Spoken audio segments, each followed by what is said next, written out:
விஷ்ணுவை தவிர வேறு எதுவும் தெரியாது. அனன்யா சிந்தையந்தோ ஏக மாம் ஏகம் சரணம் ரஜா ஏக பக்தி விசிஷ்யது. இது மாதிரி பதங்கள்லாம் பகவான் சொல்கிறான் இல்லையா கீதையில். அப்படி ஏக பக்தி தான் விசேஷமானது.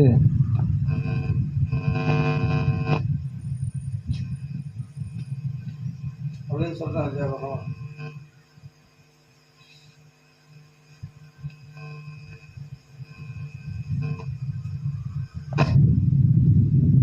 அந்த ஏகபக்தி அவ்வளோ லேஸில் வந்துடாது. இந்த மாயை இருக்கு ரொம்ப பொல்லாதது. என்ன சொல்கிறாங்கன்னா, அந்நிய தேவதைகளை வணங்கினா கூட பகவானை வணங்குற மாதிரி தான். கீதையில் அப்படி சொல்லவே சொல்லலை, நல்லா புரிஞ்சுக்கணும். கீதையில் என்ன சொல்கிறாருன்னா, அந்த யார் யாரை வழிபடுறாங்களோ அவர்களை தான் அடைவாங்களே தவிர என்ன எப்படி அடைய முடியும்? என்ன வணங்குறது தான் என்ன அடைய முடியும்? அதனால் நம்ம தப்பாக புரிஞ்சிக்க கூடாது.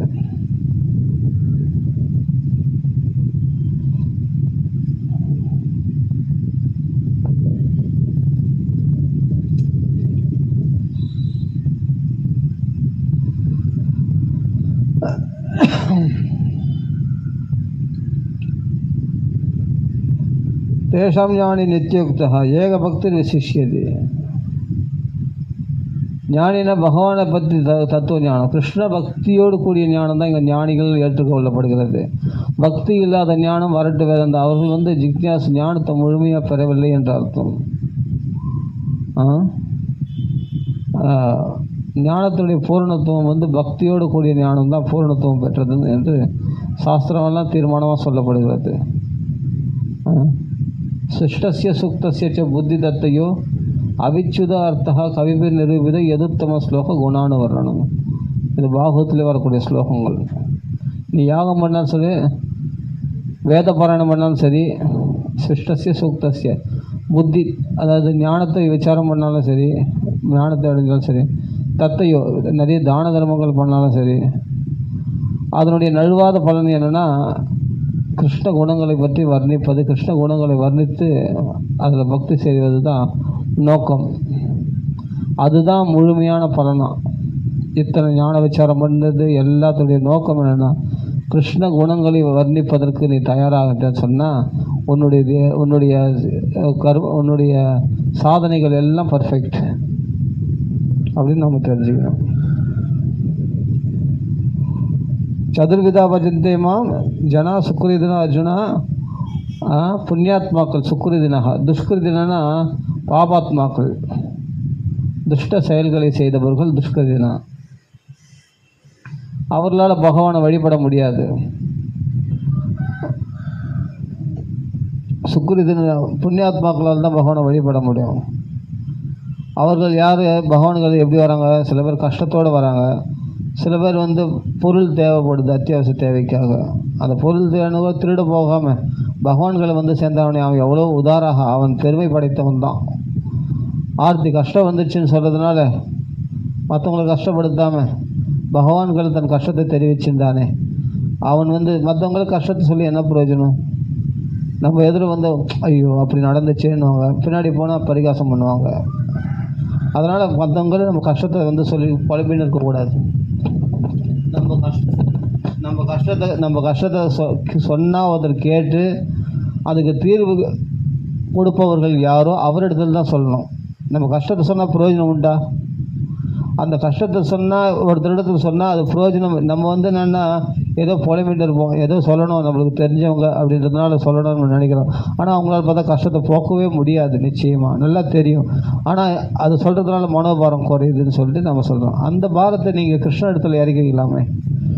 ஏன்னா இவர்களால் பிரயோஜனமும் இல்லை, அதே சமயத்தில் பின்னாடி போனால் நம்மளுக்கு நீங்கள் உங்கள் கஷ்டத்தை சொல்லி போய் உங்கள் வீட்டில் உள்ள குறைகளை சொல்ல போய் கடைசியில் போய் நீங்களே பலவீனமாக நிற்பீங்க.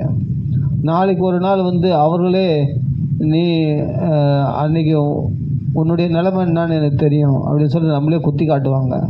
நம்ம பலவீனத்தை நம்மளே பிரகடனப்படுத்துகிற மாதிரி ஆகிடும். அதனால் மற்றவங்க இடத்துல போய் நம்ம வீக்னஸ் சொல்ல வேண்டிய அவசியம் இல்லை. நம்ம குடும்பத்தில் இவங்க சரியில்லை அவங்க சரியில்லை இதை போல் நம்மளுடைய ஆர்த்தி, நம்மளுடைய கஷ்டங்களை போய் மற்றவங்கள சொல்லிக்க வேண்டிய அவசியமே இல்லை. நாம் சொல்லணும்னா கிருஷ்ணனிடத்தில் போய் தான் புலம்பணும். அப்போ அவன் என்ன பண்ணனா, அவனை பகவான் பரவாயில்லையே, குறை சொல்கிறதுக்காவது எங்களை வந்திருக்கானே அப்படின்னு பகவான் நினச்சி உதாரணம் அவனை அவர்கள் பெருமை படைத்தவர்கள் எதுவும் பகவான் அவங்கள தட்டி கொடுக்குறான். பொருள் ஒன்றா கூட எங்களை கேளு, நான் தானே அப்பா அம்மா எல்லாமே, நான் தானே உனக்கு, நான் தானே உன்னை படைத்தேன், மரத்தை வச்சவன் நான் தானே தண்ணி ஊற்றணும். நீ மற்றவங்க இடத்துல போய் கேட்டால் அவமானப்படணும். நம்ம கொடுத்தா கூட கடனை கரெக்டாக வாங்கிடுவாங்க, வசூல் பண்ணிடுவாங்க. கொஞ்சம் கூட தயதாட்சண்யம் இல்லாமல் வட்டி போட்டு எப்படியோ நம்மளுக்கு வசூல் பண்ணிவிடுவாங்க. இல்லைன்னா பொருள்களை எடுத்துகிட்டு போயிடுவாங்க வீட்டிலேருந்து. அப்படி தானே அப்படி தானே மக்கள் இருக்காங்க. அப்படி இருக்கும்போது அவரிடத்துல போய் நீ ஏன் பொருளுக்காக போய் தேகின்னு நிற்கிற? எதுக்கு அவங்களிடத்துல போய் நீ கஷ்டத்தை சொல்லிட்டு இருக்கிற? தன துர்மதாந்தகா, பணத்திமிர் பிடிச்சவரிடத்துல போய் எதுக்கு நீ பொருள் கேட்குற? ஏதோ தயதாட்சணம் உள்ளவங்க ஏதாவது ஒருத்தர் 2 பேர் ஹெல்ப் பண்ணலாம். ஆனால் அதை விட பெஸ்ட்டு என்னென்னு கேட்டால் பகவான் இடத்துல போய் நம்ம கேட்குறது தான் பெஸ்ட்டு. கேட்கலாமாண்ணா? ஒரு குழந்தை வந்தால் யார்கள் போய் கேட்கும்? பசி எடுத்தா யார்கள் கேட்கும்? அப்பா அம்மாக்கள் தான் போய் கேட்கணும். பின்ன பக்கத்து வீட்டுக்காரில் போய் கேட்கணும். சம்மந்தம் இல்லாத போய் கேட்கக்கூடாது இல்லையா? அது மாதிரி தான் நம்ம இந்த உலகத்தில் பகவானிடத்துல தான் நம்ம கஷ்டங்களை தெரிவிக்கணும், நல்லா புரிஞ்சுக்கணும். பகவானிடத்துல தான் நம்ம தேவைகளை கேட்டு தெரிஞ்சுக்கணும். அது மட்டும் அத்தனை நிறுத்தக்கூடாது. அப்போது நமக்கு இதெல்லாம் செய்கிறானே பகவான், அவன் யாருன்னு தெரிஞ்சுக்கிற ஆசைப்படணும். ஜிக்ஞாசு, அவனுக்கு நமக்கு என்ன ரிலேஷன்ஷிப் அப்படின்னு தெரிஞ்சுக்கணும். அதுதான் ஜிக்ஞாசு. அதுபோல் ஞானி, பகவானை பற்றி முழுமையாக தெரிஞ்சுக்கிறது தான் உண்மையான ஞானம். நல்ல வரட்டு வேதாந்தம் மட்டும் வரட்டு வேதாந்தம் இங்கே ஞானம்னு சொல்லவே அடுத்து பாருங்கள், தேஷாம் ஞானி யுக்தான ஏக பக்தி தான் அங்கே சொல்கிறார் பிரதானமாக. இப்போ ஆத்மைவ மேமதம், அந்த ஞானி இருக்கானே, அந்த ஞானி நீங்கள் சொல்கிற மாதிரி ஏதாவது அருவ பிரம்ம ஞானத்தை பற்றி இங்கே சொல்லலை, பக்தியை பற்றி தான் சொல்கிறது. பக்தி சம்பந்தமான ஞானத்தை தான் இங்கே சொல்கிறாரு. பகவான் சொல்லுவார், என்னை விட்டுட்டு நீ ஞானத்தை போய் தனியாக, அது மோக ஞானம். அந்த ஞானம் வேஸ்ட்டாக போயிடும். அந்த ஞானம் பூர்ண அனுபவத்தை கொடுக்காது. அப்படியே அந்த ஞானத்தில் நீ அனுபவம் பெற்றாலும் கீழே வழிக்கு விழுந்துருவேன். ஆமாம், சமாதி நிலைக்கு ஏறி கூட கீழே தள்ளிடும். ஆமாம், அந்த உன்னத ஞான ஸ்திதியில் நீ நிலைத்திருந்தாலும் எப்போனாலும் மயங்கத்துக்கு வாய்ப்பு உண்டு. ஏன்னா பகவானுடைய பலம் இல்லாமல் நின்றுட்டு இருக்க, நீ டக்குன்னு உனக்கு பேலன்ஸ் இல்லாமல் நின்றுட்டு இருக்க, எப்போனாலும் கீழே வந்துடுறதுக்கு வாய்ப்பு உண்டு. ஒரு ஆதாரபூர்வமாக நல்ல பேலன்ஸோடு நல்லா ஸ்ட்ராங்காக நிற்கிறேன்னு சொன்னால் நீ விழறதுக்கு வாய்ப்பு, அவிச்சுதோ நழுவுறதுக்கு வாய்ப்பே கிடையாது. அச்சுதனை பிடிச்சிட்டா, அச்சுதன் தான் நழுவ விடாதவன் மாயில். அதனால் இங்கே சொல்லக்கூடிய ஞானி நல்லா புரிஞ்சுக்கணும், தெளிவாக புரிஞ்சுக்கணும். எப்பவுமே என்னென்ன இந்த இடத்துல ஞானியை சொல்லியிருக்கேன். ஞானம்னா ஆத்ம ஞானத்தை பற்றி தெரிஞ்சுக்கணும். ஆத்ம ஞானம்னா என்ன? நீயே இறைவன் ஆகிட்ட, நான் இந்த ஆத்மா எல்லாத்துலேயும் இருக்குது, அந்த ஆத்மா தான் கடவுள் பகவான்னு சொல்கிறோம். அதுதான் அந்த ஆத்மா தெரிஞ்சுக்கிட்டா நீயே இறைவன் ஆகிட்டேன். அந்த ஆத்மாவை சொரூபத்தில் நிலைச்சு நின்றுட்டேன்னா இந்த உடலில் பட்டதில் என்னன்னா அவள் தான் முடிஞ்சு போச்சு அப்படின்னு நினைக்கிறோம். அதுதான் பெரிய மாயை. ஆமாம், நம்ம ஆத்மாவுக்கு பகவானுடைய அம்சம்தான். நாமெல்லாம் பகவான் தான் எல்லாரை விட உயர்ந்தவர். பகவானோட இணையலாம், ஆனால் பகவானாக ஆகிட முடியாது. நம்மளாம் நல்லா புரிஞ்சுக்கணும். நம்ம ஆத்மாவாக ஆகலாம். ஆத்மா ஆவறது ஆத்மாவாக தான் நீ இருக்கிற, இந்த உடலாக நீ இல்லை. நல்லா புரிஞ்சுக்கணும். அதனால தான் சொல்கிறார், பக்தியுடன் கூடிய ஞானம் தான் பர்ஃபெக்ட், பூர்ணத்துவம் பெற்றது. இல்லைன்னா அறவேக்காடு தான். பக்தி இல்லாத ஞானமும் அறவேக்காடு தான். அப்போ யார் நேற்று பக்தி பண்ணணும்? கிருஷ்ணர் டைரெக்டாக வருது இல்லையா? ஜிக்ஞாசுர் அர்த்தார்த்தி ஞானிச்ச வரதர்ஷபா. ஞானி என்ன சொல்கிறாரு? என்னை பஜந்தே. அப்போ ஞானியை இவரை பஜிக்கணும்னா அப்படி பின்ன அவனை பற்றி ஞானத்தில் அவனை பஜிக்காமல் வேறு யாரை பஜிப்பாங்க? இவன் வரட்டு ஞானமாக இருந்தாலும் கிருஷ்ணன் பஜிக்க மாட்டான். அப்போ இந்த இடத்துல வந்து ஞானம்னு சொல்லியிருக்கே, ஆத்ம ஞானம் தானே. அப்போ கிருஷ்ணரை ஏன் பஜந்தேன், சதுர்விதா பஜந்தே, இந்த 4 விதமானவர்கள் ஞானியான பஜிக்கிறான்னு ஏன் சொல்லணும்? நீ சொல்கிற ஞானம் வேற, பகவான் சொல்கிற ஞானம் வேற கிடையாது. ஒரே ஞானம் தான், ஆத்ம ஞானம் தான். அந்த ஆத்மா பரமாத்மாவை சார்ந்தது என்று தெரிந்து கொண்டாலும் அப்போ தான் பகவானை பஜிக்கும் பொழுது தான் நீ பூரண ஞானத்தில் இருக்கிறாய். அவன் ஞானி தான். அப்போ நம்ம புரிஞ்சுக்கணும் சரியா. இந்த ஞானி வந்து வரட்டு ஞானி கிடையாது, வரட்டு வேதாந்தம் பேசுகிற ஞானி கிடையாது. இந்த ஞானி வந்து கிருஷ்ண பக்தன் தான் இங்கே ஞானியாக சொல்லப்படுறார். அதுக்கப்புறமா அடுத்த ஸ்லோகத்தில் என்ன சொல்கிற பாருங்க, தேஷாம் ஞானி நித்தியுக்த, அவர்கள் நித்தியுக்தர்களாக எப்பொழுதும் ஏக பக்தி விசிஷ்யதே. கிருஷ்ணா கிருஷ்ணா கிருஷ்ணா கிருஷ்ணான்னு என்னுடைய பக்தி தான், ஏக பக்தி தான் விசேஷமானது. அந்த ஏக பக்தியில் அவர்கள் என்னை வழிபடுகிறார்கள். பிரியோஹி ஞானினோ அத்தியர்த்தம் அகம் சச்ச மம பிரியஹா. அவர்கள் எனக்கு பிரியமானவர்கள், நான் அவர்களுக்கு பிரியமானவன்.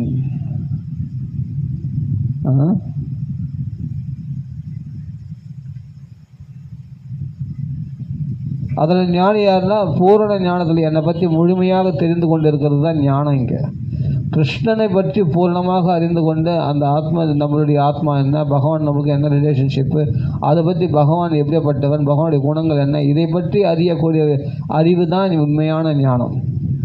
அதனால் அவன் வந்து அப்படி என்னை பற்றி தெரிந்து கொண்டு ஆழமாக என்னை பற்றி, என்னுடைய ஞானத்தில் என்னை பற்றிய ஞானம் அவனுக்கு ஃபுல்லாக பூர்ணமாக என்னை பற்றி தெரிந்து கொள்வதில் மும்முரமாக இறங்கியிருக்கான். அவன் தான் பூர்ண ஞானி, அவன் தான் எனக்கு பிரியமான ஞானி. அவன் என்ன பண்ணான், அதை தெரிந்து கொண்டு என்னிடத்துல உயிரை வச்சு அர்ப்பணம் பண்ணுறான். பகவானுக்கு ரிலேஷன்ஷிப்பை மறுபடியும் கிரியேட் பண்ணி அந்த ரிலேஷன்ஷிப்பை வந்து நல்லா ஸ்ட்ராங் பண்ணிக்கிறான்னு சொன்னால் அவன் என் உயிராகவே ஆனவன். அப்போ பகவான் தன்னுடைய ஆத்மாவை ஜீவாத்மாவோடு கலந்தவன் தன் உயிரை பகவானோடு இணைச்சிக்கிறான்னு சொன்னால் அவன் என் ஆத்மா இல்லையா. இப்போ ஆத்மைவ மேம்பதம், அவன் என்னுடைய உயிர் அல்லவா. நான் அவனுக்கு உயிரானவன், அவன் எனக்கு உயிரானவன். உதாரா சர்வ ஏவைதே ஞானித்வ ஆத்மைவ மேமதம். அவன் எனக்கு உயிருக்கு மேலானவன், அவன் எனக்கு உயிரானவன் எனக்கு. ஏன்னா இந்த ஆத்மா தன் ஜீவாத்மாவை பரமாத்மாவை என்னிடத்தில் இணைச்சிக்கிறானே, அப்போ உயிரை என்னிடத்தில் அர்ப்பணம் பண்ணிட்டானே, அப்போ எனக்கு என்னுடைய உயிர் அவன், என்னுடைய உயிராக ஆனவன் அவன், அந்த ஞானி. அப்போ ஞானி யாருங்க, கிருஷ்ணனோட ஆத்மே மேனா யார், கிருஷ்ணன் தன்னை சொல்லியிருக்காரு. தன்னை இடத்தில் இணைத்து கொள்றவன். ஏதோ வருடமாக வேற ஒரு ஏதோ ஒரு ஆத்மாவோட இணைச்சிக்கிறேன், ஏதோ ஒரு ஆத்மா அப்படின்னு நினைக்கக்கூடாது. பகவான் இங்கே சொல்கிறார், பகவானோட இணைச்சிக்கிறவன் தான் உண்மையான ஞானத்தில் இருக்கிறான். தன் ஜீவாத்மாவை பகவானுடைய சேவையில் தன்னை ஈடுபடுத்துகிறவன் தான் பகவானுக்கு பிரியமான, அவன் உயிருக்கு உயிரானவன். பகவானுடைய உயிருக்கு உயிரானவன் அவன். ஆசித சகி யுக்தாத்மா மாமேவ அனுத்தமாம் கதிம். அவன் மிக உயர்ந்த கதியாக என்னையே உறுதியாக பற்றி நிற்கிறான். என்னிடத்துல மனசு புத்தி எல்லாத்தையும் ஒன்றி இருக்கிற அந்த ஞானி ஆகிய பக்தன் மிக உயர்ந்த நிலை அடைஞ்சு, அதாவது நல்ல வாழ்க்கையில் சரியான யுக்தாத்மா நன்றாக வாழ்க்கையில் சரியான தீர்மானம் எடுத்துக்கிறான். கரெக்டான இடத்துக்கு வந்துக்கிறான். அவன் என்னிடத்துல வழிபடுறவன், என்னுடைய சொரூபமே அவன். சொல்ல போனான் இதுதான் என்னுடைய உயிரானவன் அவன். அவன் மேலே அவனை ஏதாவது அவதூறாக பேசினாலும் அவன் கை வச்சான் பகவான் பொறுத்துக்க மாட்டான். அப்போது ஞானி தான் பக்தன் தான் உண்மையான பாகவதன் தான் ஞானி. அவன் தான் பூர்ண ஞானத்தில் உள்ளவன். அப்படியேப்பட்ட ஞானி தான் இங்கே சொல்கிறதே தவிர ஏதோ வரட்டு வேதாந்தம் பேசுகிற ஞானி இங்கே சொல்ல, பக்தனை தான் இங்கே ஞானின்னு பகவான் க்ளீனாக சொல்கிறாரு. என்னுடைய உயிரானவன் ஏக பக்தி விசிஷியதே, அவன் என்னை தவிர வேறு எந்த பக்தியும் பண்ண மாட்டான். அவன் என் ஆத்மாவாகவே ஆனவன், என் உயிராகவே ஆனவன் அவன். புரியுதா? அவன் எனக்கு பிரியமானவன், எனக்கு அவன் ரொம்ப பிரியமானவன். அப்படிப்பட்ட பக்தர்களை எவ்வளோ தூக்கி வச்சு கொண்டாடுறார் பகவான். அந்த ஞானத்தில் ஞானம்னா பகவானை பற்றிய அறிவு. பகவான் எப்படி இருக்கான் அழகாக, அந்த அறிவு தான் இப்போ நம்ம பேச போகிறோம் பாகவதத்தில். என்ன பகவான் எப்படி இருக்கலாம், கோடி மன்மத லாவண்யனாக அழகாக மயில்பெலி அணிந்து கொண்டு வெற்றஸ்த பாதமாக பகவான் சுறுசுறான கேசங்கள சியாமல வர்ணம் செந்தாமரை கண்ணம் மஞ்சள் பட்டாடி அணிந்து கொண்டு அப்படி அழகாக பகவான் அவனை பற்றி இதெல்லாம் நம்ம தெரிஞ்சுக்க இதுதான் ஞானம். இதுதான் உண்மையான ஞானம், பகவானை பற்றி தெரிந்து கொள்வது தான். அவனை பற்றி நினைக்க நினைக்க நம்ம அவன் மயமாகவே மாறிவிடுகிறோம், கிருஷ்ணமயமாகவே மாறணும். அது சாருபிய நிலை. அது அப்படின்னு நான் அவனோட தன்னை இணைத்துக் கொள்வது. அப்படின்னு நான் பகவானுக்கு பிரியமானவர்கள், பகவானுடைய உயிராக ஆனவர்கள் அந்த பக்தர்கள். அவன் அப்போ இப்போ யார் உண்மையான ஞானின்றது நம்ம தெரிஞ்சுட்டு இருப்போம். பிரியோ ஹி ஞானினோ அத்தியர்த்தம் அகம் சச்ச மம பிரியா, எனக்கு அவன் மிகவும் பிரியமானவன். அவர் அந்த ஞானி பக்தன், அந்த ஞானியான பக்தன் நல்லா புரிஞ்சு, அவன் ஞானியான பக்தன் மிகவும் சிறந்தவன். என்னை தத்துவ ரீதியாக, அதாவது என்னென்னா தத்துவ ரீதியான ஞானத்தினால பகவான் வேறு இப்போ பரமாத்மா நம்ம அவனுடைய அம்சம் அப்படின்னு நம்ம தத்துவ ரீதியாக நம்ம தெரிஞ்சுக்கிறோம். நான் ரொம்ப பிடிச்சமானவன், அவன் எனக்கு ரொம்ப பிடிச்சமானவன். அவ்வளோ பிரேம ரெண்டு பேருக்குள்ள, எங்களுக்குள்ள ரிலேஷன்ஷிப் வந்து அப்படியே கண்டினியூ ஆகுது. மறந்து விட்டு போன உறவு மறுபடியும் தொடர்கிறது. அப்போ பக்தர் ஹிருதயத்துக்குள்ளே எப்படி தோன்றுகிறானா பகவான் அலௌகிகமான பக்தி பண்ணுறாங்க இங்கே. அதனால வந்து இங்கே கிருஷ்ண கதையை, கிருஷ்ணனுடைய பெருமைகளை கேட்கும்போது பகவானோட நமக்கு ரிலேஷன்ஷிப் ஏற்படுது. இந்த ஜீவாத்மாவோட அந்த கிருஷ்ணனோடு இணைச்சிக்கிறோம். நம்ம அறியாமலே பகவானுடைய பெருமைகளை கேட்கும்போது தனியாக இணைச்சிங்கன்னா அந்த ஆத்மா எடுத்து பகவானோட இணைக்கிறதுலாம் கிடையாது. ஏதோ ஒட்டு செடி வைக்கிற மாதிரி காட்டுறதெல்லாம் கிடையாது. அது மனசை இணைச்சிக்கிறதுனா பகவான் பெருமைகளை கேட்கும்போது அதை ரசிக்கும் போது பகவானோட நம்ம ஜீவாத்மாவை இணைச்சிக்கிறோம். அப்படின்னு நம்ம இதுக்குள்ள நம்ம பகவான் கதைகள் கேட்கும்போது இந்த மாற்றங்கள்லாம் நமக்குள்ளே ஏற்படுகிறது. பகவானோட நம்ம இணைகிறோம், பகவானுக்கு பிரியமுள்ளவராக, உயிருக்கு உயிரானவர்களாக ஆகிவிடுகிறோம் அப்படின்னு தெரிஞ்சுக்கிறோம். சூதவாச்ச அத சதுர்த்தாத்தியாய சூதவாச்ச அத வைஷ்ணவ சித்தேஷு திருஷ்வா பக்திம் அலௌகிகீம் நிஜலோகம் பரித்யஜ்ய பகவான் பக்தவத்சல.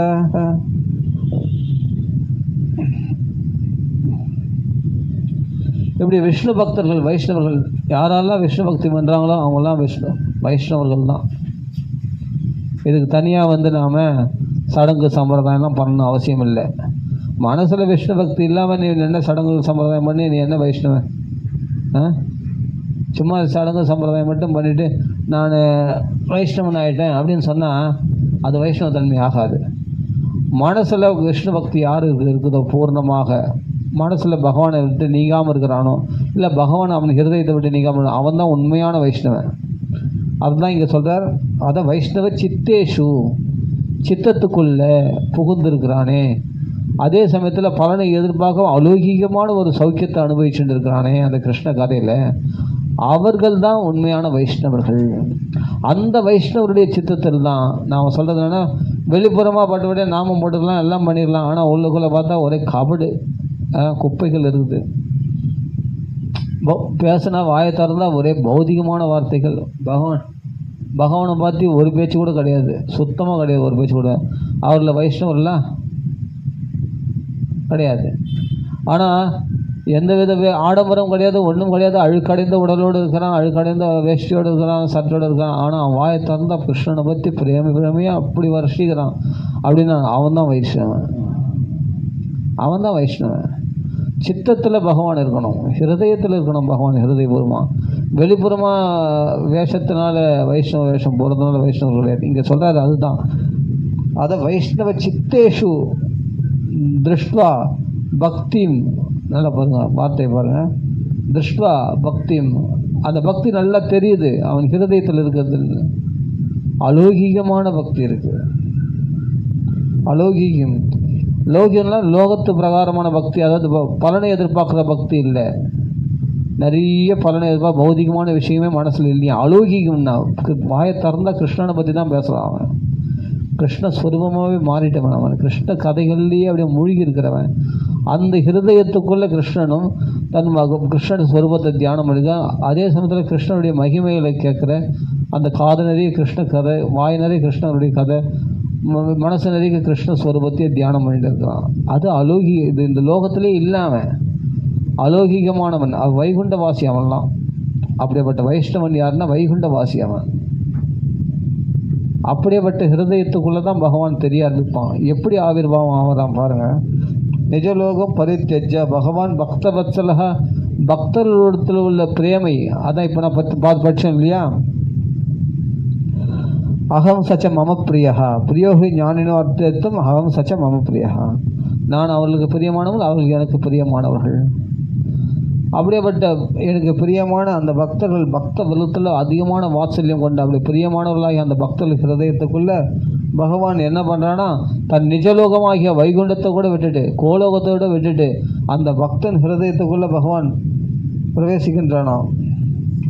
எப்படி பிரவேசிக்கிறானா? வனமாலி, கழுத்தில் வனமாலை அணிந்து கொண்டிருக்கிறான். 5 வித புஷ்பங்களால் உண்டாகக்கூடியது தான் வனமாலை, வைஜெயந்தி மாலைன்னு சொல்லுவாங்க. அது கழுத்தில் பகவான் அணிந்திருக்கிறானா.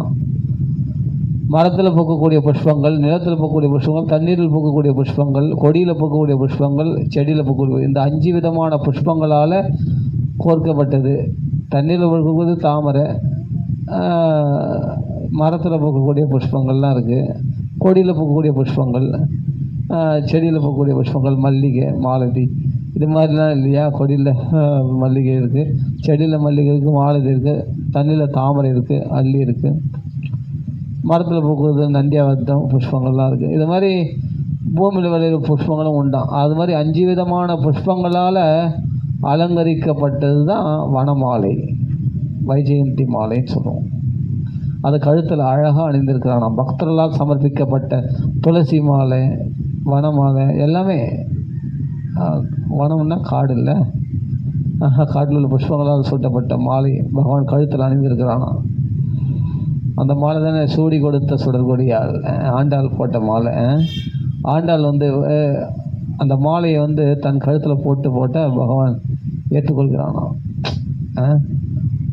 அந்த பகவான் கழுத்தில் போட்ட மாலையை தான் பக்தர்கள் உபன்யாசம் பண்ணுறவங்களுக்கு போட்டு தான் பகவான் பக்தர்கள் உபன்யாசம் போட்டவங்க அதை எடுத்து சூடிப்பாங்க.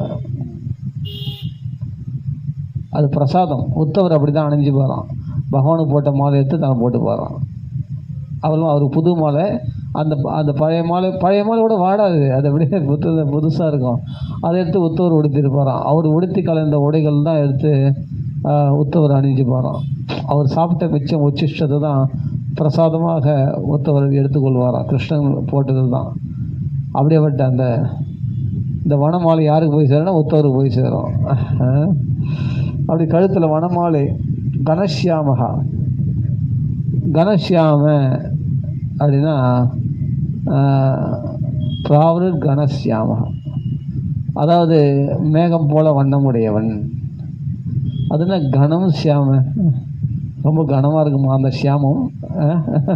மேகவர்ணம் ரொம்ப கனமாக இருக்குமா அப்படின்னா, வெண்மேகம் இருக்குது, கருமேகம் இருக்குது. கருமேகம் தண்ணீரை சுமந்து கொண்டு கனமாக இருக்குது இல்லையா, அது கணசியாமம், கருமேகம். அப்போ இவன் கிருஷ்ணன் கணசியாமமாக இருக்கான். ஜிலு ஜிலு ஜிலு ஜிலு ஜிலு ஜிலு ஜிலுன்னு இருக்கிறான்ல கிருஷ்ணனை பார்க்கும்போது. அந்த சியாமல வர்ணம் தான் அழகேவான் கிருஷ்ணனுக்கு. அதில் வனமாலை, வெண்மையான மஞ்சள் புஷ்பங்கள், வெண் புஷ்பங்கள் இவைகளால் அலங்கரிக்கப்பட்ட மாலை கழுத்தில் தரித்து கொண்டிருக்கிறான். தாமரை மலர்கள்லாம் மலர்கள்லாம் எல்லாம் சேர்த்து கட்டப்பட்டிருக்கிற வனமாலையை தரித்திருக்கிறான். அவனுடைய ரூபம் எப்படி இருக்குன்னா சியாமல வர்ணம்.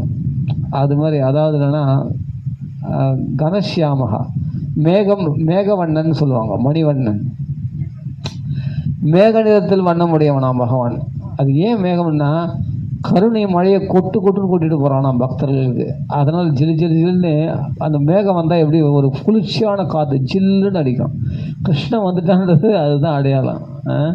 எவன் வாழ்க்கையில் கிருஷ்ண கதையை கேட்கும்போது மனசு ஜிலு ஜிலு ஜிலு ஜிலு உற்சாகம் இருக்கிறதோ அவனுடைய வாழ்க்கையில் கிருஷ்ணன் வந்துட்டான். அதாவது என்னென்னா, மேகம் வந்துடுச்சு. மேகம் சூரியனை மறைச்சிட்டு என்னன்னா ஜில்லுன்னு கொதின்னு கொதிச்சுது. முதுகெல்லாம் பொழந்து போச்சு. அப்படி ஒரு சூரியன் வெயில் காயுது. அந்த சமயத்தில் பூமியில் கால் வைக்க முடியல. கால் கொதிச்சு கொப்பளம் வந்துடுச்சு. கொப்பளம் வந்துடும் போல இருக்கு. அப்படி இருக்கு பூமி பார்த்தா, கால் வைக்க முடியல. இந்த சமயத்தில் புகுன்னு எங்கேருந்தோ ஒரு மேகம் வந்துடுச்சு. வேறு ஊற்றுது. கண்ணெல்லாம் இருள் அடைஞ்சு போயிருக்கு. கண்ணெல்லாம் கருவெளிகள் ஆகி போயிடுச்சு இல்லையா. எல்லாம் மாறிவிடும். பசி தாக்கம் நாக்கு வறண்டு போய் வாயில் நுறந்துடுது. இந்த சமயத்தில் போய் குபுன்னு எங்கேருந்தோ மேகம் வந்தது. அந்த மேகம் ஃபுல்லாக சூழ்ந்து போச்சு. திடீர்னு பார்த்தா நல்ல குளிர், நல்ல காற்று, அப்படியே உசுன்னு வீசுறது. நல்ல சில்லுன்னு காற்று அடிக்குது. அப்புறம் பார்த்தா மழை கொட்டுன்னு கட்டுது. இந்த வெயில் தாபம் எடுத்தவனுக்கு இந்த மழை குளிர்ச்சியானது ஜில்லுன்னு அப்படி ஓடுதும் போது தண்ணி தாகமெல்லாம் தணிஞ்சு போச்சு. அவன் உடம்புல புத்துணர்ச்சி ஏற்பட்டு போச்சு. இந்த கொப்பளமெல்லாம் மறைஞ்சி போச்சு. அந்த இடத்துல எப்படி ஒரு வாழ்க்கையிலப்பா இத்தனை தீக்ஷன் இத்தனை நாள் தாங்கப்பட்டா முதுகு பொழக்கிற மாதிரி அப்படி வெயில் காஞ்சி அந்த கழனி காட்டில் உழைக்கிறாங்களே அவங்க முதுகு பொழந்துடும் அப்படி இருக்கும் வெயில் காயம். அந்த வெயிலில் கால் சுடுமணலில் காலை வச்சா தாங்குவாங்களா? அந்த சமயத்தில் ஒரு குபுன்னு மழை வந்தால் கணஷ்யாமகா அந்த மேகமானது மழை பொழிஞ்சால் எப்படி ஜில்லுன்னு ஆகிடுமோ அது மாதிரி கிருஷ்ணன் வந்துட்டான்னா வாழ்க்கையில் பொழக்குது இல்லையா? அந்த சுட சுட வெயில் பவ மகா தாவாக்னி அந்த அக்னி எரிக்குது இல்லையா? காட்டுத்தீ எரிக்கிற மாதிரி அந்த காட்டுத்தீ எரிக்கும் போது மிருகங்கள்லாம் அப்படி இப்படியும் அல்லலோப்படும், கத்தும். திடீர்னு ஒரு மழை வந்தால் அத்தனை காட்டுத்தீ அணைஞ்சிடும். பவமகா தாவாக்னி நிர்வாபனம். இந்த சம்சாரத்தில் ஏற்படக்கூடிய கஷ்டங்கள் எல்லாம் தீர்ந்துடும். கிருஷ்ணன் வந்தாங்கன்னா ஜிலு ஜிலு ஜில்னு வாழ்க்கை அப்படியே சூப்பராக எப்படின்னா ஃப்ரெஷ் ஆகிடும், சந்தோஷத்தை உண்டாக்கிடும். எவ்வளோ அழகாக இருக்குது பாருங்கள் இந்த வார்த்தை கணஷ்யாமகா. நல்லா கருகருன்னு இருக்கக்கூடிய மேகமானது கருணை மழையை பகவான் நம்ம வாழ்க்கையில் கொட்டிட்டு போகிறானா அந்த மேகம் எப்படி வெயிலில் தாவப்பட்டவங்களுக்கு குளிர்ச்சி உண்டு பண்ணி நல்லா தண்ணீர் கொடுத்து நல்லா அவங்களுடைய தாகத்தை தணிக்கிறதோ, குளிர்ச்சி உண்டாகிறதோ, ஆனந்தத்தை கொடுத்துறதோ, சந்தோஷத்தை கொடுக்குறதோ, ஜிலு ஜிலு இருந்தால் தானே ஆனந்தமாக இருக்கும். எரிஞ்சிக்கிட்டு இருக்கிறோமே, ஒவ்வொருத்தரும் வயிற்றில் நெருப்பு கட்டிகிட்டு இருக்கிறோமே, எந்த பிரச்சனை எப்படி தாக்குமோ, இந்த பயம் தாக்குதே, நாளைக்கு நான் என்ன பண்ண போகிறனோ, என் எதிர்காலம் என்ன ஆனுமோ, என் பொண்ணு கல்யாணம் பண்ணமே, என் பிள்ளை கல்யாணம் பண்ணமே, ஐயோ ஒரு வேலை வெட்டி இல்லாமல் கஷ்டப்படுறாங்களே, அந்த கஷ்டம் வந்துச்சு, இந்த கஷ்டம் வந்துச்சு, உடம்பு ஆரோக்கியம் சரியில்லையே, என்றைக்கு உயிர் போயிடுமோ, இந்த நோய்களால் வதைகிறேனே, வருமானம் சரியாக இல்லையே, வாடகை வீட்டில் கஷ்டப்பட்டு இருக்கமே, வாடகை வீட்டில் கஷ்டப்பட்டு இருக்கமே, ஐயோ வருமானம்லாம் இந்த வாடகைக்கே போயிட்டு இருக்கே, நம்ம எதிர்கால குழந்தைகள்லாம் இப்படி என்ன கதி ஆகுமோ, எப்படி ஆகுமோ, அங்கே போகணுமே, இது போல் பலவித தாபங்களால் எரிந்து கொண்டு இருக்கிறார்கள் இல்லையா? எதனாலன்னா கிருஷ்ண பக்தி பண்ணுற வரைக்கும் தான் இதெல்லாம். மழை வரைக்கும் தான் இந்த வெயிலுடைய தாபங்கள் எல்லாம். மழை வந்துடுச்சுன்னா எல்லா தாபமும் நிர்வாபனம், குழு குழு குழு குழு ஜிலு ஜிலு ஜிலுன்னு ஆகிடும். கிருஷ்ணன் இருக்கிறானே நம்ம கஷ்டத்தை போக்கிறதுக்கு, அப்புறம் எதுக்கு கவலைப்படணும்? பகவான் இருக்கிறான் இல்லையா? என்னிடத்துல பாரத்தை ஒப்படைடா அர்ஜுனான்னு சொல்கிறான் இல்லையா? நம்ம தான் ஒப்படைக்க மாட்டோமே. நம்ம அகங்காரத்தினால நாமளே சமாளிச்சுன்னு தானே பார்ப்போம். அதனால தானே அடி மேலே அடி இடி மேலே இடி படுறோம் நாம். பகவானுடைய ஒரு கர்ஜனை தான் அந்த இடி, ஒரு மின்னல் அப்படி மகஞ்சல் பட்டாடை அந்த அதை கன பாருங்க, பகவான் கர்ஜிக்கிறான், நான் இருக்க காப்பாற்ற அப்படின்ட்டு கர்ஜிக்கிறான். அதான் இடி மின்னல். அப்போ தான் மலை மலை மலை மலை மலை ஒரு மழை தூக்கி அடி அடி அடிச்சுதுன்னா அப்பா பூமி அப்படியே குளிர்ந்து போயிடும், சிலு சிலுன்னு காற்று வீசும். அப்போ கிடைக்கும் பாரு சந்தோஷம் உழவர்களுக்கெல்லாம். அப்பா நல்ல விளைச்சல், ஏரி குளம் குட்டை எல்லாம் நிறைஞ்சி போயிருக்குது. ஆஹா பயிர் நல்லா செழிச்சு வளரும். ஆஹா வாழ்க்கை இனிமையாக்கி விட்டது. இல்லைன்னா அடுத்த வேலை சோத்துக்கு வழி இல்லாமல் கஷ்டப்பட்டு இருப்பாங்க உழவர்கள்லாம்.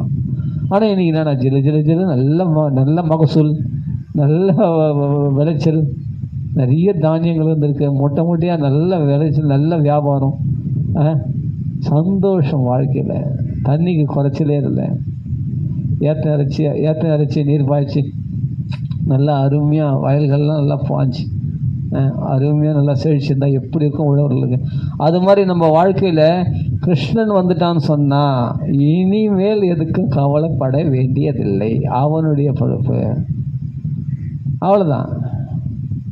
என்னிடத்துல பாரத ஒப்படி நான் பார்த்து யோகக்ஷேமம் வகாம் யோகம். அப்போது என்னென்னா நம்ம கிருஷ்ண பாகவதம் படிக்கிறதில்ல, கிருஷ்ணனுடைய பெருமைகளை உணர்வதில்லை. அதனால தான் நம்ம கஷ்டத்துக்கு காரணம். அப்போ எப்படி இருங்க, இந்த ஒரு வார்த்தைக்காக தெரியும் இது மாதிரி விளக்கம் கொடுத்தா பாகவதத்தை ஃபுல்லாக முடிக்க முடியாது நம்மளால். பாடு என்ன சொல்கிறேன் கரெக்டாக? பாகவதத்தை நம்ம முடிக்க முடியாது. இதெல்லாம் ஒவ்வொரு பதத்துக்கெல்லாம் சுவாரஸ்யத்தை அனுபவிக்கலாம். ஆனால் நமக்கு இருந்தாலும் வேணாம், நம்ம அடுத்தடுத்து போயிடும். கணஷ்யாமகா அது மாதிரி கனமுள்ள அதாவது என்னென்னா கனமான மேகம், அதாவது என்னென்னா கருமேகத்தின் போல் பகவான் வர்ணமுடையவனா. ஏன் அந்த கருமேகம் காரணம் இருக்குது, எல்லா பக்தர்களையும் குளிர்ச்சியை மழையை கருணை மழையை கொட்டிவிட போகிறான் அப்படின்னு அர்த்தம். அந்த பகவானை தியானம் பண்ணணுமா. நம்ம கஷ்டம் திரௌபதீச்ச பரித்ராதா ஏன கௌரவ கஷ்மம். பரித்ராதனா பகவான் தான் காப்பாற்றுபவன். திரௌபதி காப்பாற்றலையா, அது மாதிரி நம்ம வாழ்க்கையிலையும் பகவான் ஒருத்தன் தான் காப்பாற்றக்கூடியவன். வேறு யாருக்களையும் மனுஷாரிடத்துல போய் சொல்லிட்டு அவசரப்படாதீங்க, பகவானிடத்தில் சொல்லி அழுங்க, நிச்சயமாக பகவான் காப்பாற்றுவாங்க அப்படின்னு தான் அர்த்தம். நிஜலோகம் பரித்து வனமாலி கணசியாமகா பீதவாசா மனோகரா. பாருங்கள், என்ன ஒரு காம்பினேஷன் பாருங்களேன். கருநிறம் மேகம் போல் இருக்கும் அவருடைய உடல். அது பளிச்சுன்னு டால் அடிக்கிற மாதிரி மஞ்சள் வந்து நல்லா எடுப்பாக இருக்கும். நம்ம தியானத்துக்கு உகந்த வர்ணம் மஞ்சள் இல்லைன்னா பளிச்சுன்னு இருக்கும், மனசுக்கு டக்குன்னு ஃப்ளாஷ் ஆகும் அந்த நிறமானது. அது பீதம்னா மஞ்சள் நிறம். அந்த மஞ்சள் பட்டாடை அணிந்து கொண்டிருக்கிறானாம் பகவான் இடுப்பில், தோளில் ஒரு துண்டு. அந்த மஞ்சள் நிறமான ஆடை படுதுங்க, காஞ்சி கலா இடுப்பில் ஒட்டியானம், நல்ல தங்க ஒட்டியானம், நல்ல வைர கற்கள்லாம் பதிக்கப்பட்ட ஒட்டியானமானது. பகவான் லசன், அதாவது என்னென்னா பளிச்சுன்னு பிரகாசிக்கின்ற ரத்தனங்களெல்லாம் பதிக்கப்பட்ட கிரீடத்தை அணிஞ்சிருக்கிறானா தலையில். காதில் குண்டில் சின்னுக்குன்னு அப்படி அசைகின்ற அந்த சின்ன ஆடை இல்லையா, அதில் டால் அடிக்குதான் அந்த வைரமான தோடு, அது காதில் அணிஞ்சிருக்கிறான் குண்டலம். எவ்வளோ அழகாக இருக்கும் பாருங்கள். இதெல்லாம் சுருளான கேசம். அந்த கேசமானது சுருளாக எப்படின்னா, அது ஒரு இடத்துல அழகாக வண்டிக்கிறார். அந்த கேசம் சுருளாக இருக்கு இல்லையா, அது வண்டுகள் போலவான். கிருஷ்ணன் என்ற முக தாமரை இருக்கு இல்லையா, அந்த தாமரையில் வழிகின்ற தேனை அந்த அழகு என்ற தேனை பருகுகின்ற வண்டுகள் போல இருக்குதான் அந்த சுருளான கேசங்கள் அப்படின்னு உணர்வத்தில் சொல்லியிருக்கு. ரொம்ப ரசமாக இருக்கும் அதெல்லாம் பாகவதத்தில். கிருஷ்ணனுடைய ஸ்வரூபத்தை அவ்வளோ அழகாக வர்ணிப்பார். மேக சியாமல வர்ணமா, செந்தாமரை கண்ணமா, அப்படி மகுடமானது எப்படி இருக்குன்னா வைரங்களால் பதிக்கப்பட்ட மகுடமா. காதில் சின்னுக்குன்னு அந்த கன்னத்தில் வந்து கண்ணாடி ஒத்த கபோலமான கண்ணமா. அந்த காதில் உள்ள குண்டலமானது கண்ணாடி போல் அது பிரதிபிம்பம் தெரியுமா கன்னத்தில் பார்த்தா பகவானுடைய முகத்தில். அப்படி ஒரு சாஃப்ட்னஸ், அவ்வளோ ஒரு பளபளப்பு அந்த முகத்தில் வந்து என்னன்னா 2 குண்டலம் மாதிரி தெரியுமா. காதில் ஒரு குண்டலம், அதனுடைய பிரதிபலிப்பு கன்னத்தில் பார்த்தா அந்த குண்டலம் தெரியுமா. அவ்வளோ ஒரு பளபளப்பு. அப்படி இருக்குமா பகவானுடைய குண்டலம், மகுடம் எல்லாம் டால் அடிக்குதான். சுருளான கேசம், அந்த முகம் வந்து தாமரை போன்ற கண்கள். புண்டரிகாக்ஷன் சொல்கிறேன் இல்லையா, ரிஷிகேஷன் புண்டரிகாக்ஷன் அப்படின்னு சொல்கிறேன் இல்லையா, தாமரை கண்ணன். அந்த மூக்கு வந்து என்னென்னா அது எடுப்பான மூக்கு. அந்த உதடுனா கோவை பழம் போல் அழகான உதடு. அந்த முத்து முல்லைப்பூ போன்ற அதனுடைய பல்வரி அப்படி சிரிச்சானா அந்த பொன் சிரிப்பு அவ்வளோ அழகாக இருக்கும். முல்லைப்பூ போன்ற பல்வரிசைகள், கதுகதுப்பான கன்னங்கள், கொள்கொள்கொள்னு இருக்கும் அந்த கண்ணம் பார்த்தா. கிள்ளி மொத்தம் போல இருக்கான், அவ்வளோ அழகாக இருக்கும் அவனுடைய கன்னங்கள். கிருஷ்ணனு நல்லா குண்டாக இருப்பான், புதுசு நல்லா வெண்ணையும் பாலம் தின்னுட்டு, அது திருடி தின்னது இல்லையா, நல்லா கொழுத்து போயிருப்பான் கிருஷ்ணன். ஏமாத்தி திருடி உள்ளம் கவர் கல்வன். அந்த திருட்டு வந்து பௌதிகமான திருட்டு இல்லை, உள்ளம் கவர் கல்வன். அந்த வெண்ணெய்ன்றது நம்மளுடைய மனசான், வெண்மையான மனசு, உருகும் ஹிருதயம், உருகும் தன்மை கொண்டது வெண்ணெய்.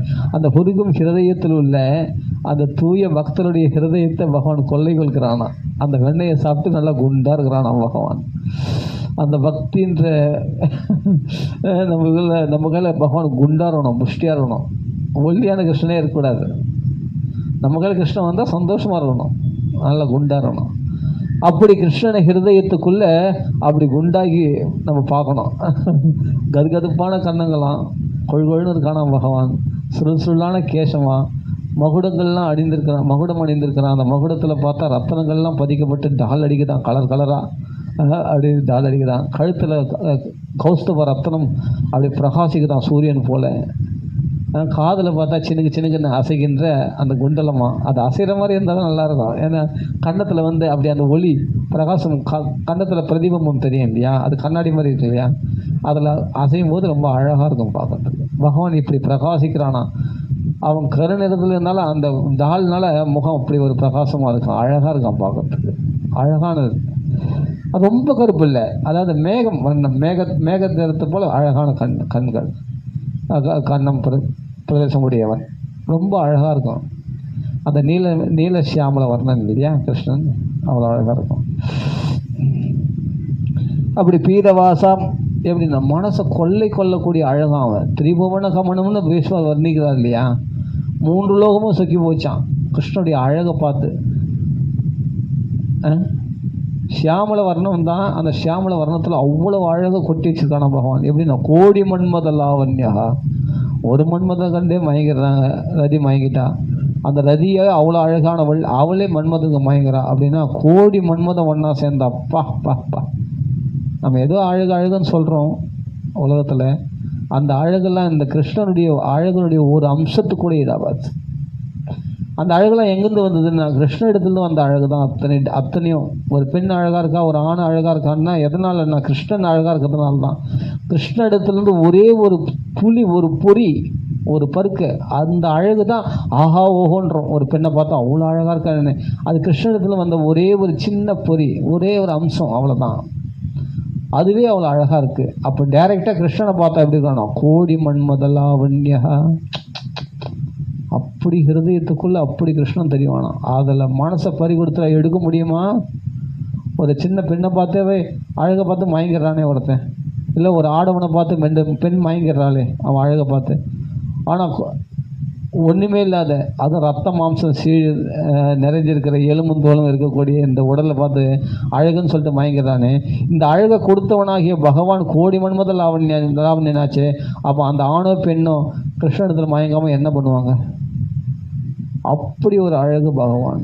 அவனுடைய அழகை சுவைக்கணும். அந்த பக்தர் ஹிருதயத்தில் பகவான் அப்படி தெரியவானா.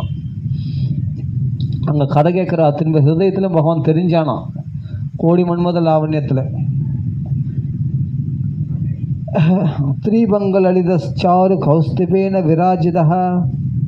த்ரீபங்க லலிதம், லலிதமாக இருக்கும்னா அழகாக அந்த பாவம் எவ்வளோ லலிதம்னா மென்மையான, ரொம்ப சாஃப்ட்னஸ், ரொம்ப அழகாக அந்த நடையே ரொம்ப சுவாரஸ்யமாக ரொம்ப அழகாக இருக்கும்.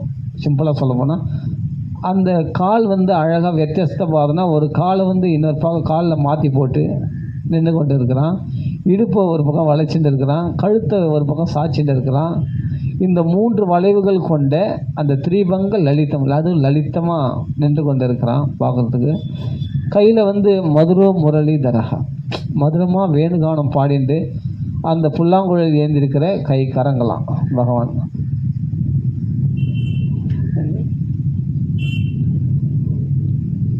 த்ரீபங்க லலித சாரு கௌஸ்துபேன்னு ரொம்ப அழகாக இருக்குது. அவன் நிற்கிற கோலமே வித்தியஸ்த பாதனாக நிற்கிற கோலமே ரொம்ப அழகாக இருக்கிறான். சாருனா அழகு. விராஜிதா, நல்லா பிரகாசமாக இருக்குதான். கௌஸ்துப ரத்னம் டால் அடிக்குதான், சூரியன் போல் நல்லா பிரகாசிக்குதான், அதுபோல் டால் அடிக்குதான். எப்படி கோடி மன்மத லாவண்யா ஹரிச்சந்தன சர்ச்சிதா. கீதையில் சொல்கிறான் இல்லையா பகவான், நம்ம கீதையில் பார்த்தோம்னா தெரியும் என்ன சொல்கிறான்னா, டேய் என்னடா நான் நிறைய விபூதி யோகத்தில் சொல்கிறார் 10வது அத்தியாயத்தில். நான் சுக்கராச்சாரியாக இருக்கிறேன், நான் சந்திரனாக இருக்கிறேன், நான் இந்திரியங்களுக்குள்ளே மனசாக இருக்கிறேன், பாண்டவர்களுக்குள்ளே அர்ஜுனனாக இருக்கிறேன், இப்படி லைனாக சொல்லி வரான் இல்லையா. அதில் தான் பகவான் சொல்கிறார், நான் நிறைய என்னுடைய புகழை சொல்லி என்ன பிரயோஜனம்? எல்லா இந்த உலகத்தில் எதெல்லாம் அழகாக இருக்குதோ, எதெல்லாம் ஒளி நல்லா டால் பிரகாசிக்குதோ, எதெல்லாம் நல்லா பலமுடையதாக இருக்குதோ, எல்லாம் என்னுடைய அம்சத்தில் ஒரு அம்சம்தான். அது துளிண்டு தான், அதுவே ஆஹா ஓஹோ அவ்வளோ அழகாக இருக்குது, அவ்வளோ பிரகாசமாக இருக்குதுன்னு சொல்லிட்டு நம்ம மயங்கிட்டு இருக்கோம். ஆனால் பகவான்கிலேருந்து வந்தது தான் அந்த அழகெல்லாம் அப்படின்னு நம்ம தெரிந்து கொள்ள வேண்டும்.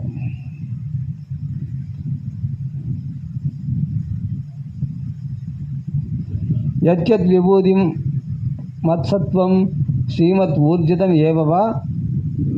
என்ன வரும்? எத்தத்து விபூதிமத்து சத்வம் ஸ்ரீமத் ஊர்ஜிதம் ஏவவா ததேவா அவகச்ச துவம் மம தேஜோ அம்ச சம்பவம். எதெல்லாம் சிறப்பாக இருக்குதோ, எதெல்லாம் ஒளியுடையதாக, அதை பளபளப்பு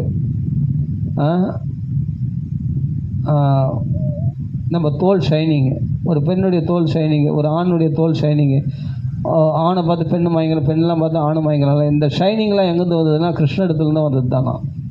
நாம் இந்த ஆணை பார்த்து பெண்ணை மயங்கிறோம், பெண்ணை பார்த்து ஆண் மயங்கிறதுனா எதனால் மயங்குறது? அழகை பார்த்து. அந்த அழகு எங்கேருந்து வந்ததுன்னு கேட்டால் கிருஷ்ண இடத்துலேருந்து வந்தது. அப்போ நம்ம உண்மையை யாருக்கு மயங்கணும்? கிருஷ்ண இடத்துக்கு தான் மயங்கணும். கிருஷ்ண இடத்துல தான் நம்ம மயங்கணுமே. அதுதான் அதிக மயக்கத்தை கொடுக்கக்கூடியது கிருஷ்ணன். ஒரிஜினல் அதுதான். இது டூப்ளிகேட். பெண்ணிடத்தில் உள்ள அழகோ ஆண்களிடத்தில் உள்ள அழகோ டூப்ளிகேட். ஏன்னா அது மாம்சம் சதை தோலால் ஆனது, அதெல்லாம் அழியக்கூடியது. அந்த அழகு ஒரு கொஞ்சம் வயசான பிறகு ஓட விழுந்த போது மூஞ்சி சுருங்கி போகுது, எலும்பு தோலமாக ஆகிடுது, கண்ணெலாம் உள்ளே போயிடுது, அந்த அழகு குறைஞ்சிடுது. அவ்வளோதான். அது அனித்தியம், அசுகம். அதை சுகத்தை கொடுக்காது. பல்லெல்லாம் விழுந்து போகுது, தலையெல்லாம் நரைச்சி போகுது, முட்டிக்கால் தட்டுது, கை கால் வெளுத்து போகுது. அதனால் இளமையில் இருந்தாங்க அழகு. இப்போல்லாம் பேர் 50 வயசில் அழகாக இருப்பாங்களா என்ன? போச்சு இல்லை அழகு. ஆடவன் நல்லா கட்டுமஸ்தான் இருந்தான். இப்போ என்னன்னா எலும்பு தோலுமாக ஆகிட்டான். என்ன குடும்ப கவலை, தலைலாம் நரைச்சி போச்சு, வழுக்க வந்து போச்சு, எல்லாம் மாறி போச்சு இல்லையா? அப்போ அந்த ஆடவன் அப்படியே கட்டுமஸ்தாக இருக்கணும்னு முடியாது. பகவான் தான் என்றைக்கு நித்திய யௌவனம், என்றைக்கு இளமையானவன், நவம் என்றும் புதுமையானவன். அதுதான் ஒரிஜினலான அழகு. இது டூப்ளிகேட்டு. மாறிச்சு, சொரூபம் மாறி போச்சு, விகாரம் உண்டாயிடுச்சு. இதை பார்த்து நம்ம பயங்கரம். நம்ம எப்பவுமே பொய்ய தானே விரும்புவோம். ஒரிஜினல் வாஸ்தவம் அத்த வஸ்து சிவதம்.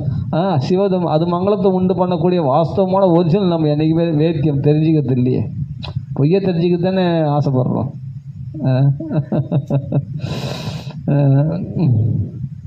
அதனால் இதில் மயக்கம் கொள்ளக்கூடாது.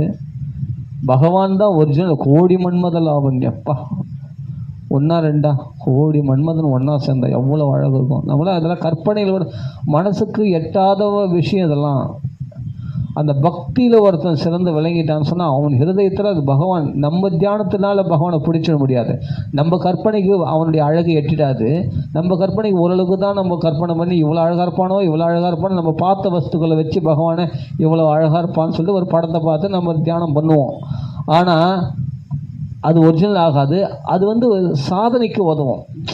அப்படியாவது நம்ம வேறு வெளி விஷயங்களை போகாமல் அந்த பகவானை அப்படி தியானம் பண்ணிகிட்டே இருந்தான்னா தானே பகவான் ஆவிர்பாவம் ஆகும்பொழுது கோடி மன்மதன் ஒன்றா சேர்ந்த மாதிரி ஒரு அழகு பல்ச்சின்னு அப்படி தன் பக்தன் ஹிருதயத்தில் தெரிய ஆரம்பிப்பானான். இந்த இடத்துல கதை கேட்குறவங்க பக்தியினுடைய தூய பக்தி இருந்தாலும் அதுவும் கலியுக ஆரம்பத்தில் இருந்தனால அவர்கள் ஹிருதயத்தில் பகவான் தானே தன் சொரூபத்தை காண்பிக்கும் போது உன்னால் பிரமிச்சு போயிடுவேன். அவ்வளோ அழகாக இருப்பான். டால் அடிக்கும் கௌஸ்துப ரத்தனம், மகுடு குண்டலங்கள்லாம் டால் அடிக்கிறது. மேக சியாமல வர்ணனாக இருக்கும். அவ்வளோ அது எப்படி சியாமல வர்ண மேக வர்ணத்தில் அவ்வளோ அழகாக இருப்பான்னா அதை நேரில் நீ பார்த்தா தான் அந்த அனுபவத்தை தானாக காண்பிச்சான்னா அப்போ புரிஞ்சுப்பேன் அது எவ்வளோ அழகுன்னு. அவ்வளோ கோடி மன்மத அழகு இருக்கும். அப்படி இருக்கும். கோடி மன்மதம் ஒன்றா சேர்ந்தால் என்ன அழகும் அந்த அழகு இருக்குமா. அந்த அழகில் நீ சொக்கி போயிட்டேன்னா அதுக்கு பிறகு அவ்வளவு தான், மனசு எடுக்கவே முடியாது. அந்த அழகை சுவைத்தரலாம். அலௌகீகமான பக்தியாக அது. லௌகீகமான பக்தர்களுக்கு அது காட்சி கொடுக்க மாட்டான்.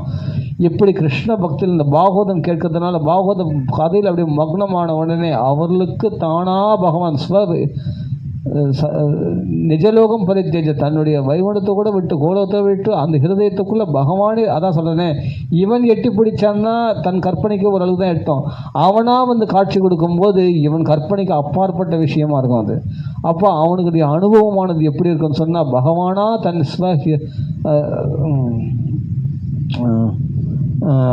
ஆவிவேசகா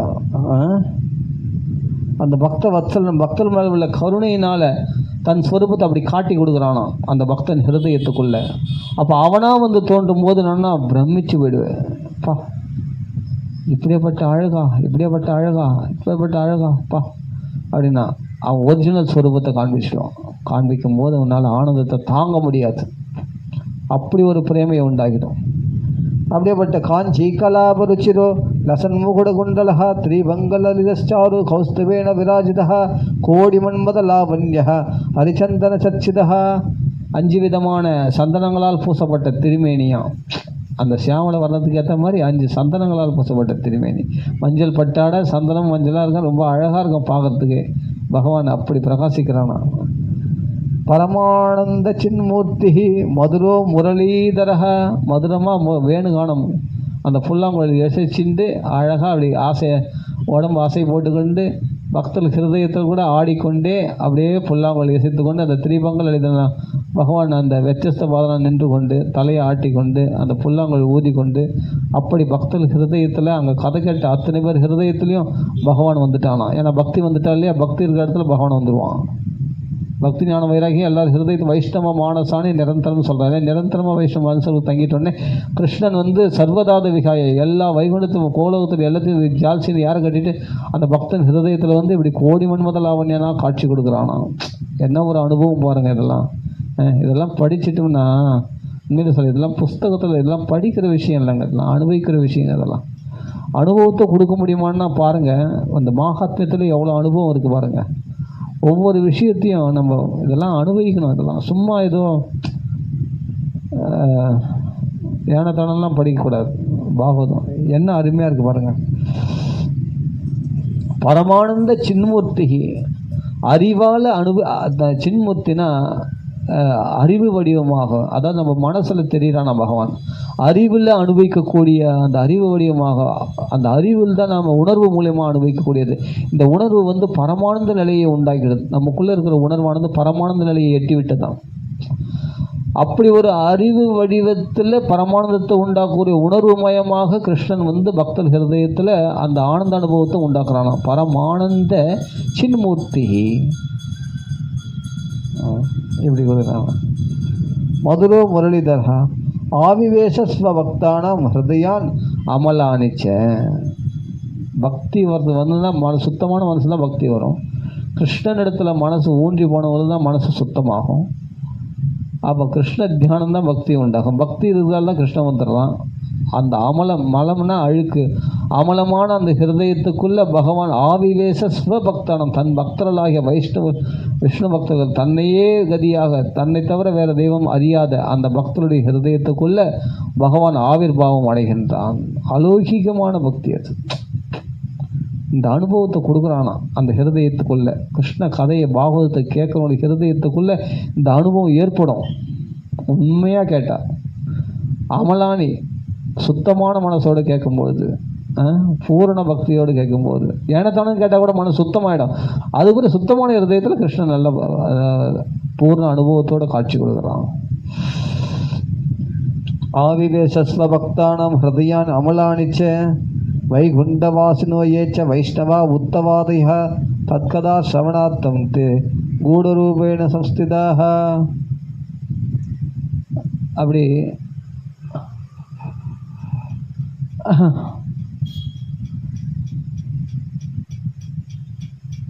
பகவான் வந்து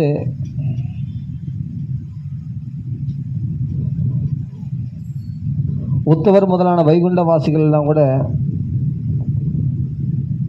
கதை கேட்கறதுக்காக அங்கே கூடமான மறைமுகமான ரூபத்தில் அங்கே வந்து தங்கியிருந்தாங்களாம். எல்லா பக்தர்களும் வைகுண்டவாசிகள்லாம் அங்கே வந்துடுறாங்களாம் பாகவத கதை கேட்கறதுக்காக. ததா ஜெய ஜெயா ராவோ ரசபுஷ்டிர் அலோகிகி சூர்ண பிரசூர்ண விருஷ்டிச்ச முகு சங்கரவோ அபுத்து.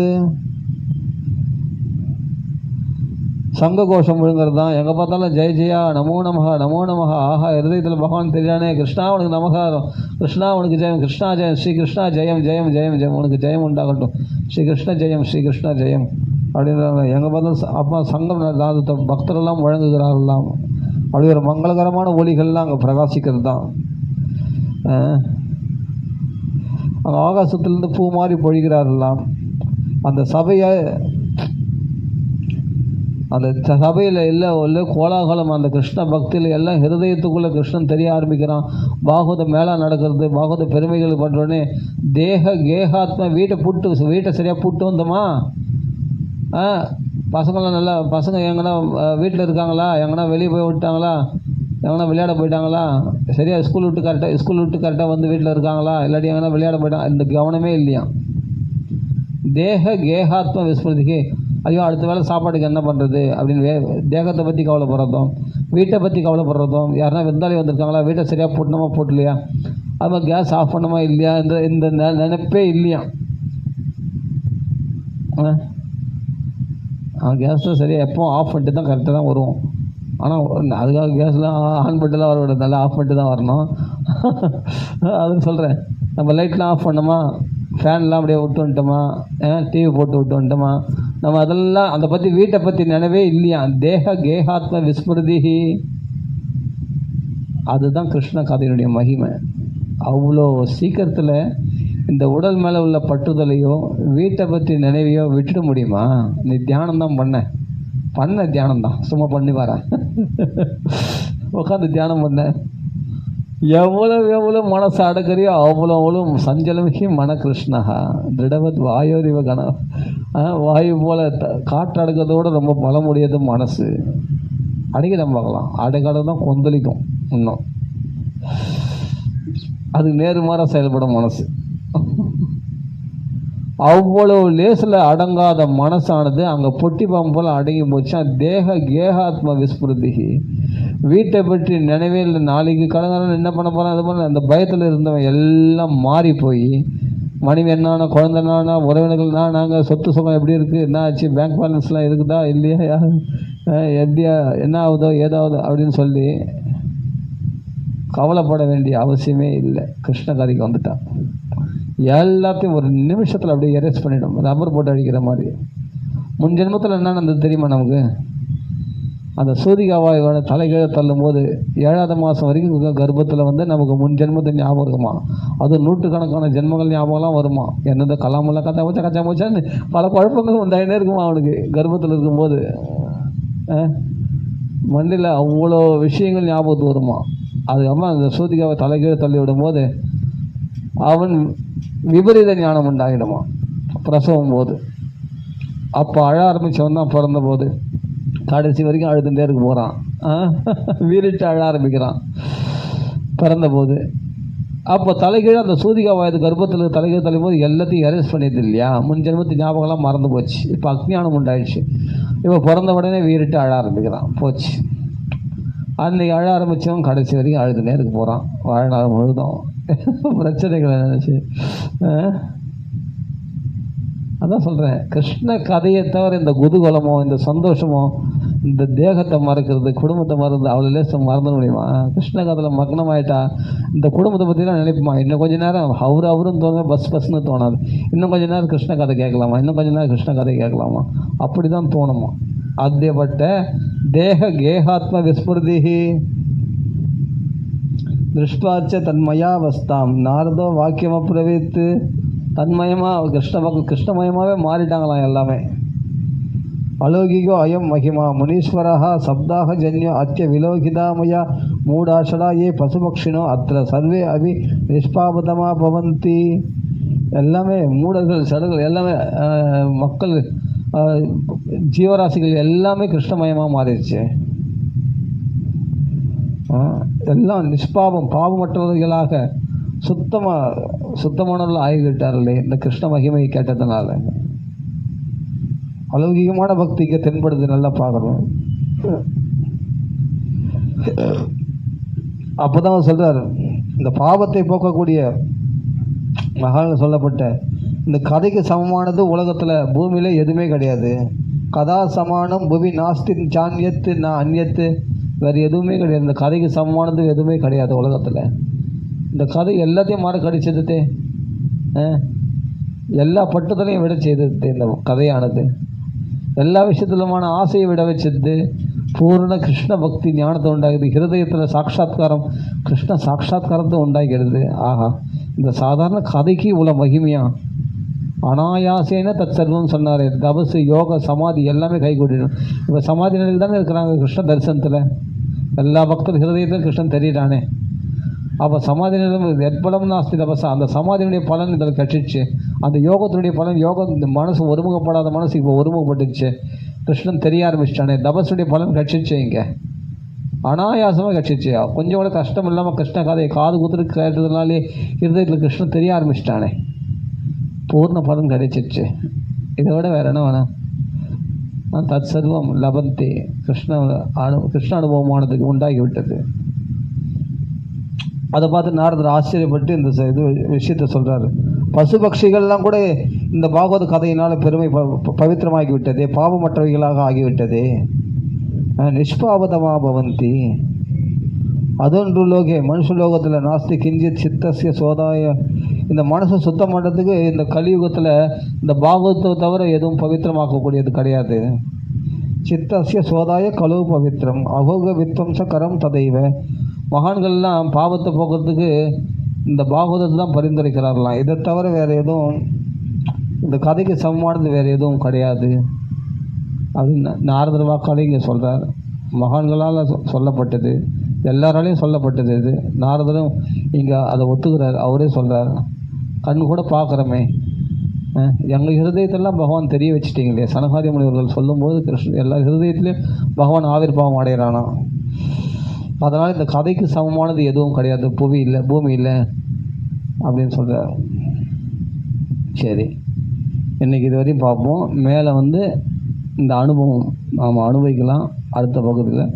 கோபிகா ஜீவனஸ்மரணம் கோவிந்தா கோவிந்தா. ஜெய் ஜானகி காந்த ஸ்மரணம் ஜெய் ஜெய் ராம ராமா. ஹர ஹர நம பார்வதி பதையே ஹரர் மகாதேவா. சித்தி விநாயகர் சுவாமிக்கு ஜெய், ஆஞ்சநேய சுவாமிக்கு ஜெய். சிதாபதே ராம ராம ராம ராம ராம ராம ராம ராம் ராம ராம ராம ராம் ராம ராம ராம ராம ராம ராம ராம ராம் ராம ராம ராம ராம ராம ராம ராம ராம் ராம ராம ராம ராம ராம ராம ராம ராம் ராம ராம ராம ராம ராம ராம ராம ராம் ராம ராம ராம ராம ராம ராம ராம ராம் राम राम राम राम राम राम राम राम। श्री राम नाम संगीत की जय। श्रीमद् भागवत भगवान की जय।